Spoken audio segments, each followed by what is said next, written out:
হয় খুব কাছ থেকে। মাননীয় মডারেটর, গত ঈদে আমি যখন একটি ভালো পোশাকের জন্য কান্নাকাটি করছিলাম, তখন বাবা আমার হাতে কাগজ কলম ধরিয়ে দিলেন, আমার দিকে ছুড়ে দিলেন একটি গাণিতিক প্রশ্ন।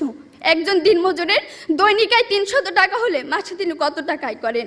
মাননীয় মডারেটর, মুখে মুখে বাবাকে জবাব দিলাম 9000 টাকা। বাবা আমার কাঁধে হাত রাখলেন, চুলের মাঝে হালতো বিলি কেটে বললেন, মা রে, তোর এই বাবা হাই স্কুলে শিক্ষক হিসেবে মাসে 8000 টাকা বেতন পায়। আমি কোনো প্রশ্ন করতে পারিনি বাবাকে। লজ্জায় বাবার মাথাটা নিচু হয়েছিল। পৌরাত্বের দ্বার প্রান্তে দাঁড়ানো বাবার বয়সী চোখ হতে খসে পড়ে জল। জানি না মাননীয় মডারেটর, আমার বাবার বয়সী চোখ থেকে খসে পড়া জল শিক্ষার মানকে কতটা টেনে তোলার যোগ্যতা রাখে। মাননীয় মডারেটর, এই যদি হয় শিক্ষাগুরুর জীবন, তাহলে একটা সময় হয়তো এদেশে আর কোনো শিক্ষকই পাওয়া যাবে না। এমন বাংলাদেশ আমরা কখনোই আশা করি না।